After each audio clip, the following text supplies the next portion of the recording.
అంతా కూడా ఇది కులానికి మతానికి ప్రాంతీయ భేదాలు లేకుండా జరుపుకునే దేశ ఏకైక పండుగ. ఇది ఒక పండుగ అని మనం తెలుసుకోవాల్సిన సత్యం ఎంతైనా ఉంది.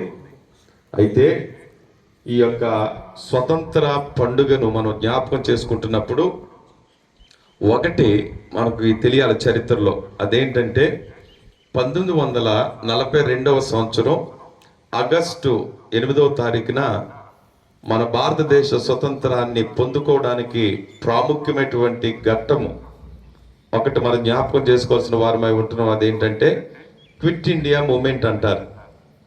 ఇది బాంబేలో మహాత్మా గాంధీలు వారు ఇచ్చిన పిలుపు. ఇది ఆ క్విట్ ఇండియా మూమెంట్ అనే ఉద్యమాన్ని మనం చూస్తున్నప్పుడు క్విట్ ఇండియా అనే మాటకు అర్థం ఏంటంటే పరాయి పరిపాలనతో ఉన్నటువంటి బ్రిటిష్ వాళ్ళారా, భారతదేశాన్ని విడిచి పోండి పోండి, నిర్మోహమాటం లేకుండా చెప్తున్నటువంటి మాట అది. క్విట్ ఇండియా అంటే భారతదేశాన్ని మీరు విడిచి వెళ్ళిపోండి అని ఒక నినాదాన్ని ఇచ్చి, ఆ నినాదంలో మరి మహాత్ములు వారు గాంధీ గారు ఒక నినాదాన్ని ఇచ్చారు. అదేంటంటే ఈ ఉద్యమంలో, ఈ క్విట్ ఇండియా ఉద్యమంలో అనేక మందిని బ్రిటిష్ వారు అరెస్ట్ చేసి నాయకులను జైల్లో పెడుతున్నటువంటి పరిస్థితుల మధ్య ఆ ఉద్యమంలో ఒక పిలుపునిచ్చాడు ఆయన.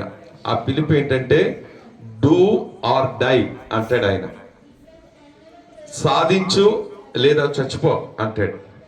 అంటే భారతదేశాన్ని స్వతంత్ర దినోత్సవాన్ని పొందుకోవడానికి, స్వతంత్రత కొరకు చావన్న చేద్దాం, లేక స్వతంత్ర దినాన్ని ఏం చేద్దాం, మనం సాధించుకుందాం.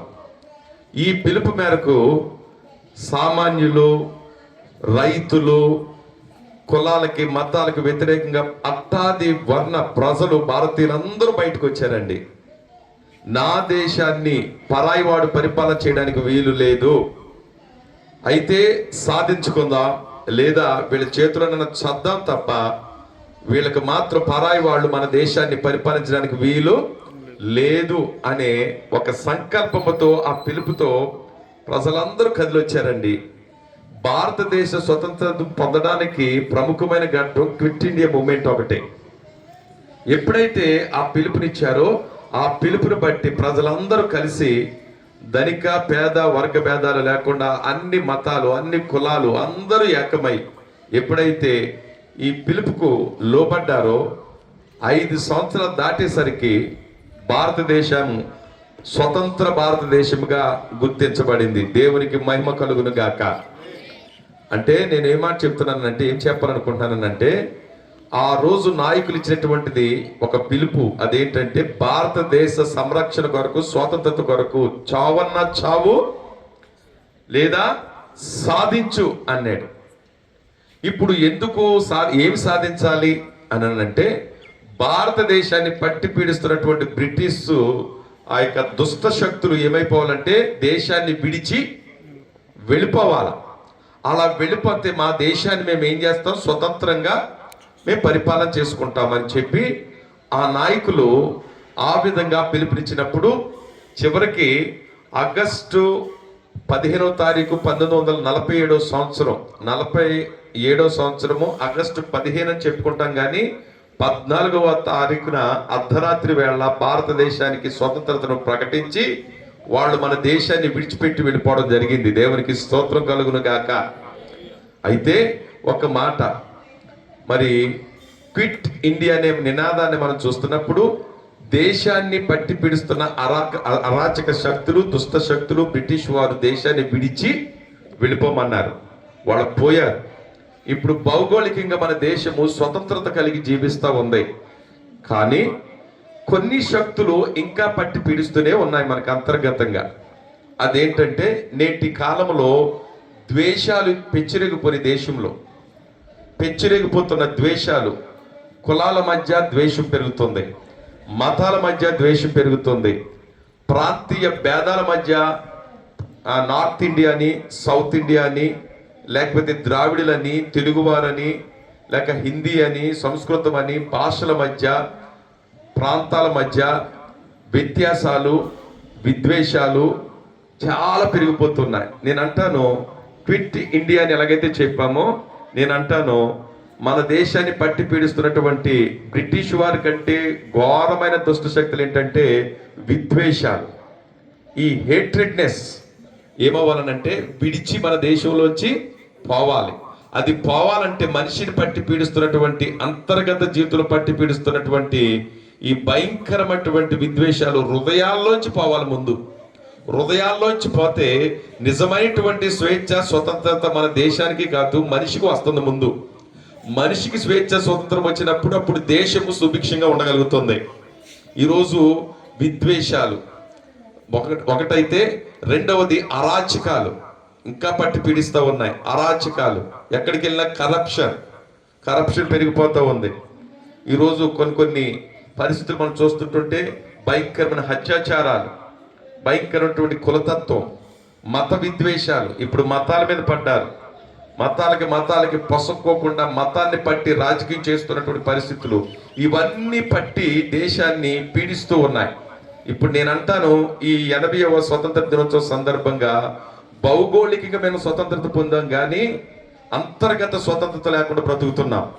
అందుకని ఈ 80వ సంవత్సరంలో ప్రవేశపెట్టబడి మనం దేశాన్ని చక్కగా స్వతంత్ర దినోత్సవంగా చెప్పుకున్నటువంటి శుభమైనటువంటి వేళ ఇంకా శుభంగా ప్రశాంతంగా దేశము ఉండాలి అని అంటే మనం కొన్ని క్విట్ చేయాలి, కొన్ని విడిచిపెట్టాలి, కొన్ని తొలగిపోవాలి, కొన్ని పారద్రోరాలి. అవి ఏంటంటే దేశాన్ని పట్టి పీడిస్తుంది విద్వేషాలు, మత విద్వేషాలు, కులతత్వం, మతతత్వం, నక్సలిజం, టెర్రరిజం, పక్షపాతం, ఇట్లాంటివి భయంకరమైన అత్యాచారాలు, ఆడపిల్లల మీద దౌర్జన్యాలు, భయంకరమైనటువంటి దాడులు, రౌడీజం, ఇట్లాంటి మారక ద్రవ్యాలు, డ్రగ్స్ పట్టి చాలామంది యువకులు భయంకరమైనటువంటి గంజాయికి అలవాటు పడిపోవడం, ఇట్లాంటి చెడు హీనమైనటువంటి అలవాట్లకు అలవాటు పడి దేశానికి స్వతంత్రం వచ్చిందని భౌగోళికంగా చెప్పుకుంటున్నా మనిషికి మాత్రం స్వతంత్రత లేకుండా బ్రతుకుతున్నారు. అయితే ఇట్లాంటి మనిషి జీవితంలో పట్టి పీడిస్తున్నటువంటి దుష్ట శక్తుల్ని తరమడానికి ఎవరు తరమగలరు? బ్రిటిష్ వారిని అయితే గాంధీ మహాత్ములు లాంటి వారు, లేక భగత్ సింగ్ లాంటి వారు, సర్దార్ వల్లభాయ్ పటేల్ వారు, లేకపోతే నెహ్రూ వారు లాంటి వారు, లేకపోతే అల్లూరు సీతారామరాజు లాంటి వారు, ఇట్లాంటి గొప్ప గొప్ప స్వాతంత్ర సమరయోధులు నాయకులు నిలబడి తరిమారు. కానీ మనిషిలో పట్టి పీడిస్తున్న దుష్ట శక్తులు ఎవరు తరమగలరు? అలా తరమాలి అంటే బైబిల్ ఒక అద్భుతమైన మాట చెప్తుంది. యోహాను సువార్త 8వ అధ్యాయము 36వ వచనంలో ఒక మాట ఏముందంటే, కుమారుడు ఒక వ్యక్తిని బంధించబడిన జీవితాన్ని స్వతంత్రుడిగా చేయగలుగుతాడట. ఎవరా కుమారుడు అనంటే యేసుక్రీస్తు ప్రభుల వారు అనేవారు దైవ కుమారుడికి లోకానికి వచ్చారు. మనిషి జీవితంలో పట్టి పీడిస్తున్నటువంటి దుష్ట శక్తులు లాంటి పాపిష్టి నీచమైనటువంటి ఈ శక్తుల నుంచి విడుదల చేయగలిగిన వాడు ఒకే ఒకడు, ఆయనే యేసుక్రీస్తు ప్రభుల వారు. ఆ యేసుక్రీస్తు ప్రభుల వారు మన హృదయాల్లోకి వచ్చినట్లయితే ఆయన మనలను పట్టి పీడిస్తున్నటువంటి దుష్ట శక్తుల నుంచి విడుదల చేసి నిజమైనటువంటి స్వతంత్రత మనకు కలిగించి, ఆయన భౌగోళికంగానే కాదు వ్యక్తి జీవితంలో నిజమైనటువంటి ఆనందాన్ని అనుభవించడానికి, మోక్షానికి నడిపించడానికి, నిజమైన స్వతంత్రతను ఇవ్వడానికి యేసుక్రీస్తు ప్రభుల వారు మన దేశానికి, మన ప్రజలకి, మన వ్యక్తులకు, మన సమాజానికి అవసరమని ఈరోజు మీకు నేను తెలియపరుస్తున్నాను.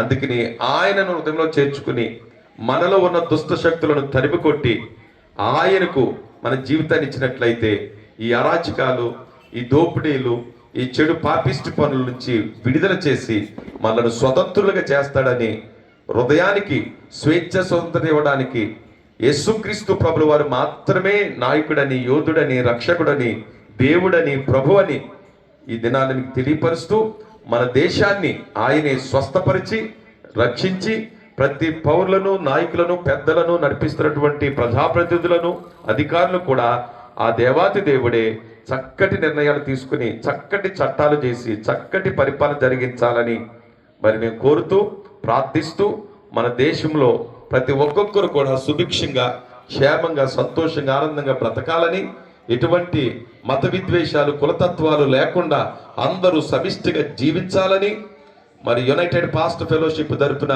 తెలియపరుస్తూ, అలాగే LLM చర్చ్ తరపున కూడా మేము ఈ విషయాన్ని తెలియపరుస్తూ మరి 80వ స్వాతంత్ర దినోత్సవ సందర్భంగా భారతదేశపు పౌరులు, ముఖ్యంగా మన తాడేపల్లి పట్టణ ప్రజలు, మన నియోజకవర్గంలో ఉంటున్న ప్రతి ఒక్కరు కూడా శుభంగా, క్షేమంగా, సంతోషంగా ఉండాలని, అలాగే యువతీ యువకులు కూడా మరి రానున్నటువంటి దినాల్లో ఒక మంచి ప్రయోజకులు అవ్వాలని, ఎటువంటి దుర్మార్గమైనటువంటి చెడు పాపిష్టి అలవాట్లకు లోను కాకుండా మీరు మంచి ప్రవర్తన కలిగి ఉన్నతమైనటువంటి స్థానానికి, చదువుల్లో, ఆరోగ్యాల్లో ఆనందంగా, సంతోషంగా ఉండాలని దైవ సేవకులుగా మేము దీవిస్తూ ఉన్నాం. దేవుడు మన పట్టణ, మన దేశ, మన రాష్ట్ర ప్రజలను దీవిస్తూ దేశాన్ని స్వస్థపరిచి స్వతంత్రులుగా చేసి ఆనందంగా, సంతోషంగా ముందుకు సాగాలని ఈ 80వ స్వతంత్ర దినోత్సవ సందర్భంగా ప్రభు పేరట తెలియపరచుకుంటూ ఈ మాటలు ముగిస్తూ ఉన్నాను. యేసుక్రీస్తు ప్రభుల వారు మనలను, మన దేశాన్ని, ప్రతి ప్రజలను పాపిష్టి దుష్ట శక్తుల నుంచి విడుదల చేసి శాంతి, సమాధానము, నిజమైన స్వతంత్రతతో ఆయనే నడిపించునుగాక. ఆమేన్. ఈ సమయంలో